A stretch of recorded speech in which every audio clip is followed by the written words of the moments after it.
Hey everyone, welcome back to the channel with The Last of Us Season 2 coming out on HBO this week. I just wanted to make another Last of Us video talking about The Last of Us factions and how we never got a follow-up to that very popular game mode in the sequel. So let's dive into it. The Last of Us franchise is one of the most popular Sony exclusives.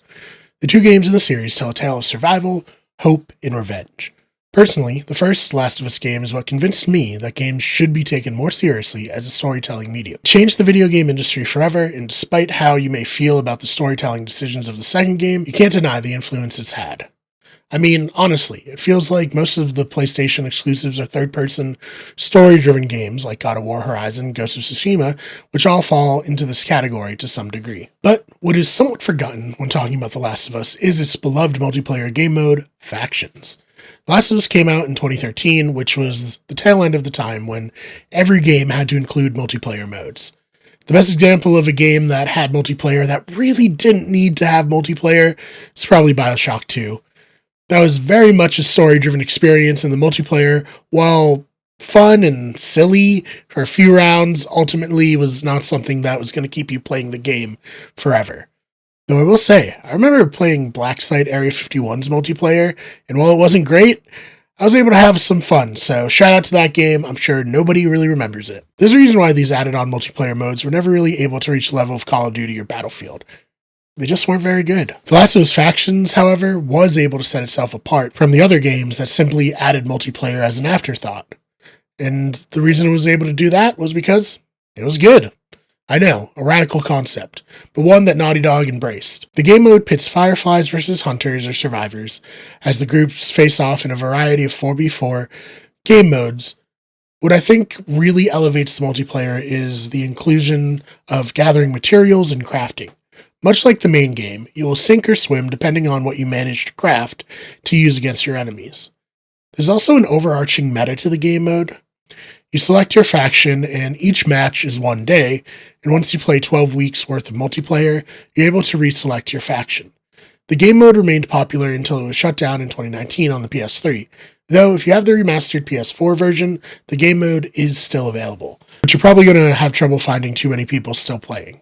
When Last of Us Part 2 was announced, many players were equally excited to jump into the campaign and the newest versions of Factions. The game mode was confirmed during E3 2018, but the development of the game was tumultuous, to say the least. You can watch their documentary on it on their YouTube channel to get a better picture, but in an effort to make the sequel bigger and better in every way, Factions grew to a point where it was no longer just a multiplayer add-on, but its own experience. In 2019, it was announced that The Last of Us 2 would only include a single-player game mode when it launched, and the multiplayer would continue to be developed, but separately. In 2022, Neil Druckmann announced that the Factions game mode would actually become its own release. With the announcement that the Factions game would be as big as a single-player Last of Us game and be set in a completely new region, which was speculated to be San Francisco, based on the concept art that was released, which is also the thumbnail of this video, people had a lot of high expectations. Now is the part of the video where I complain about the shift towards live service games. I've said it on the record that companies chasing experiences like Fortnite and the recurring revenue that comes with live service games is damaging the industry, and we've seen more failures than successes. Unfortunately, Sony decided to embrace the live service experience full on, and while they did succeed with Helldivers 2, they have face planted with other games like Concord, which lasted less than a month before being delisted due to low sales and player counts. During this time, Sony purchased Bungie, which ran its own live service game, Destiny 2. They used their newly purchased studio to advise on direction of the various live service games in development. When Bungie looked over what Naughty Dog had created with Factions, they decided the game lacked the ability to maintain player engagement. This led to the game being put on ice, according to Kotaku. And eventually the game was outright canceled, and developers were laid off. In a statement, the studio said, quote, "We had two paths in front of us. Become a solely live service game studio, or continue to focus on single-player narrative games that have defined Naughty Dog's heritage," close quote. Now, this part of the story is always perplexing to me, because not for nothing, but I believe present-day Naughty Dog makes better games that are more compelling than present-day Bungie. Undoubtedly, both are titans of the video game industry, but like in terms of cultural relevance, Destiny just never quite reached the heights that The Last of Us did.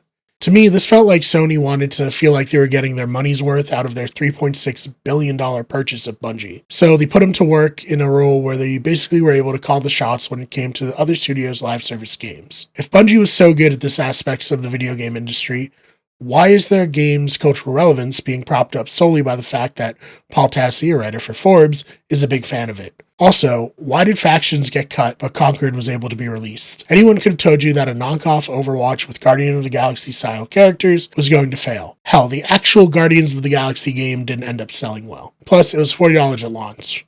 Where was Bungie there? Well, I agree it was better for Naughty Dog to focus their efforts on single-player games, and I'm looking forward to Intergalactic the Heretic Prophet. It's still a shame that an interesting and fun multiplayer game mode was never able to get the sequel that it deserved. So, did you play Factions back in the day? Are you sad that we never got to see the follow-up to it and everything that the team worked on? Let me know your thoughts about all of this in the comments. And finally, are you excited for the second season of Last of Us? I'm a little nervous. Obviously, the reception to Last of Us Part 2 was fairly split, but I do think that television audiences will be more open to the series and the storytelling of it than video game characters were. We still have a long way to go in terms of video game players being comfortable with like kind of divisive storylines that don't line up with what they personally enjoy.